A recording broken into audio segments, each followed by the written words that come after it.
Bismillahirrahmanirrahim. Assalamualaikum warahmatullahi wabarakatuh. Selamat siang, salam sejahtera untuk kita semua. Yang terhormat Bapak Dr. Haji Muhammad Yusuf Daeng, SH.MH, selaku dosen mata kuliah Sosiologi Hukum. Pada kesempatan ini, saya Bahrul Hayat, mahasiswa pasca sarjana Universitas Lancang Kuning, sedikit akan memaparkan materi mengenai sosiologi hukum terkait bagaimana korelasi antara sosiologi dan hukum dan bagaimana peranan sosiologi terhadap pembangunan hukum. Kita ketahui bersama bahwa sosiologi hukum itu sendiri merupakan penggabungan dari dua bidang ilmu pengetahuan, yakni sosiologi dan hukum.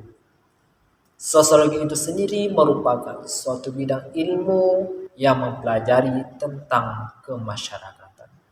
Ilmu yang timbul dari gejala-gejala sosial dalam masyarakat, ilmu yang membahas dinamika-dinamika dalam masyarakat tersebut. Karena sejatinya manusia itu adalah makhluk sosial. Makhluk yang memiliki ketergantungan antara satu dengan yang lain. Makhluk yang saling membutuhkan. Oleh karena itu, manusia itu tidak bisa hidup dengan sendirinya. Kemudian hukum. Hukum itu tidak dapat didefinisikan secara pasti. Kenapa saya katakan demikian? Karena hukum itu bersifat abstrak, tidak tampak, namun real, namun realita ada. Hukum itu ada, namun tidak bisa kita lihat dengan kasat mata.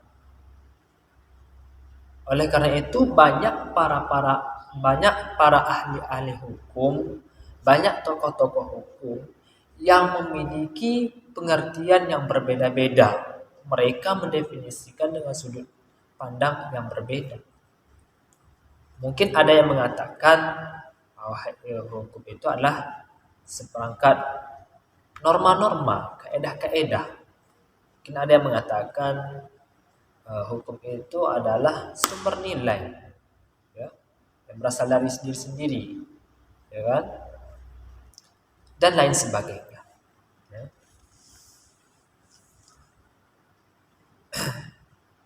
Jadi, yang kita bisa lihat di dalam masyarakat, yang kita bisa rasakan di dalam masyarakat, hukum itu ada.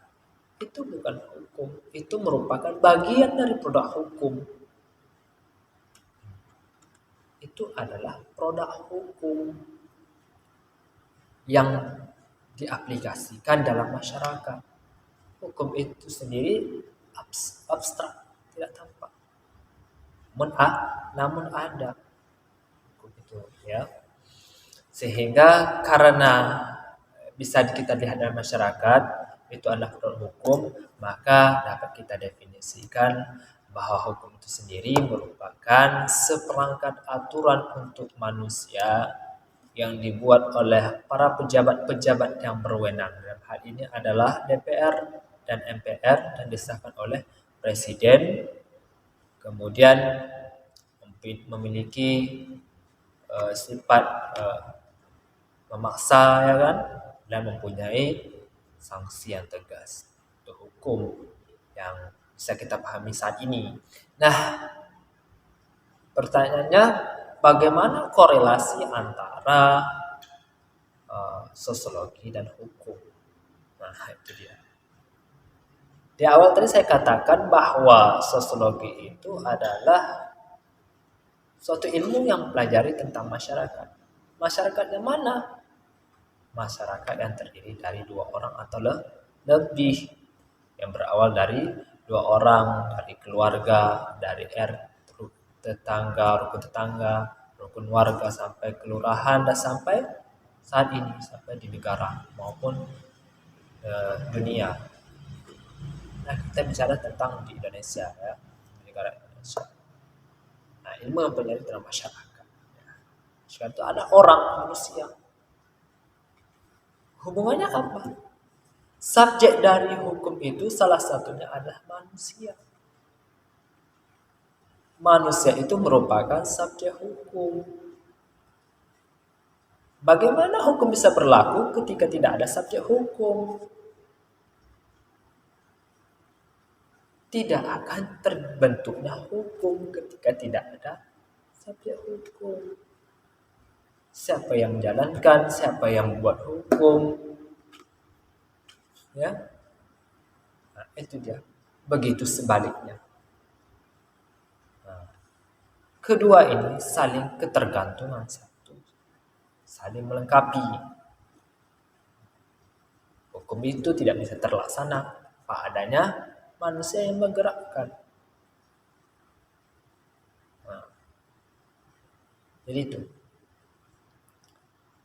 Kemudian korelasi yang kedua, ya, korelasi yang kedua di dalam pembuatan suatu produk hukum ini apa? Undang-undang, perda, perbub, perdes dan lain sebagainya. Ini produk hukum nih, ya kan? Harus mengacu ketiga landasan. Harus mengacu pada 3 landasan. Yang pertama adalah landasan filosofis. Apa itu landasan filosofis? Sebuah aturan-aturan baru yang akan dibuat, yang akan dirancang harus mengacu, harus memiliki konsep-konsep yang sistematis, ya. Harus menggunakan ide-ide dan gagasan-gagasan yang logis. Makanya harus dipikirkan secara matang-matang dan pembuatan produk hukum ini tidak asal sembarang buat. Produk hukum ini harus diuji kompetensi, ya, sebelum disahkan, sebelum diberlakukan. Itu dia. Kemudian landasan sosiologis. Landasan sosiologis, ya kan? Sebuah produk hukum harus melihat keadaan sosial. Ya. Hukum itu harus dibuat sesuai yang dibutuhkan masyarakat. Masyarakatnya butuhnya apa saat ini? Ketika masyarakat resah dengan gonjang-ganjingnya, ada kasus pencurian, kasus pemerkosaan, maka terbitlah aturan-aturan yang baru. Aturan-aturan yang mengatur khusus terkait dengan pencurian, terkait dengan pemerkosaan dan lain sebagainya. Contohnya saja, saat ini kita berada di zona pandemi COVID-19 ini. Aturan-aturan itu sangat diperlukan sebagai bentuk pencegahan dari penyebaran COVID-19 ini supaya tidak meluas. Maka terbitlah kebijakan-kebijakan pemerintah terkait dengan pembatasan sosial. Ada namanya PSBB, PSBM, PPKM, dan lain sebagainya. Masyarakat diwajibkan menggunakan masker, diwajibkan mengikuti vaksinasi program pemerintah itu. Supaya apa? Supaya memberikan pengekangan supaya COVID-19 ini bisa berkurang, bisa turun dari hari ke hari. Itu makanya timbullah beberapa peraturan-peraturan sebagai bentuk itu tadi. Kan saat ini masyarakat tuh butuh aturan seperti itu. Ketika tidak ada aturan itu, masyarakat sewenang-wenangnya saja berkeliaran, berinteraksi sosial sebebasnya seperti mana biasanya. Jika ini terjadi, maka mungkin saja COVID-19 tidak akan berakhir-akhir, akan terus berlarut-larut, ya, berlarut-larut, ya kan? Nah, itu dia kondisi saat ini. Kayaknya banyak kebijakan dari pemerintah.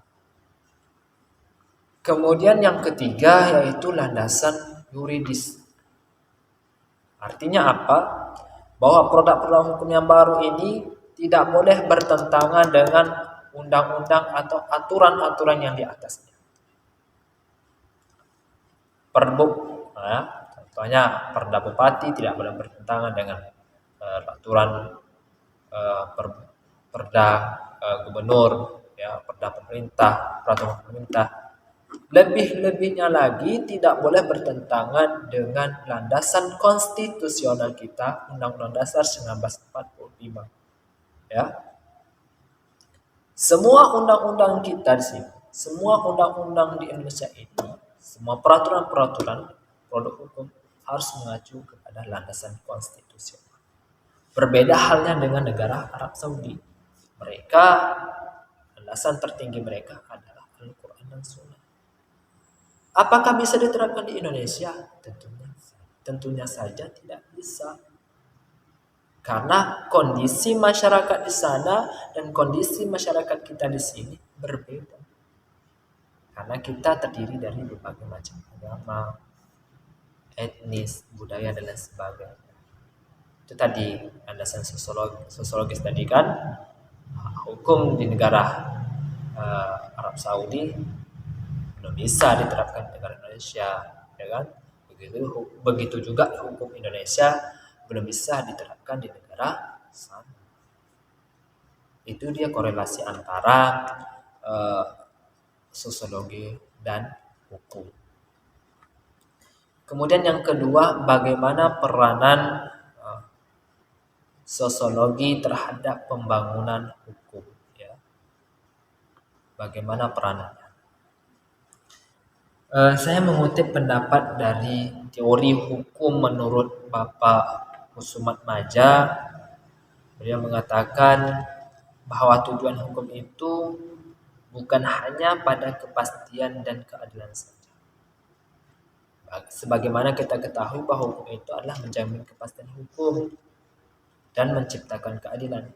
Namun kata Bapak Kusumat Maja, tidak hanya itu, melainkan pada kedayagunaan dari hukum itu sebagai sarana pembaharuan hukum di tengah masyarakat yang majemuk,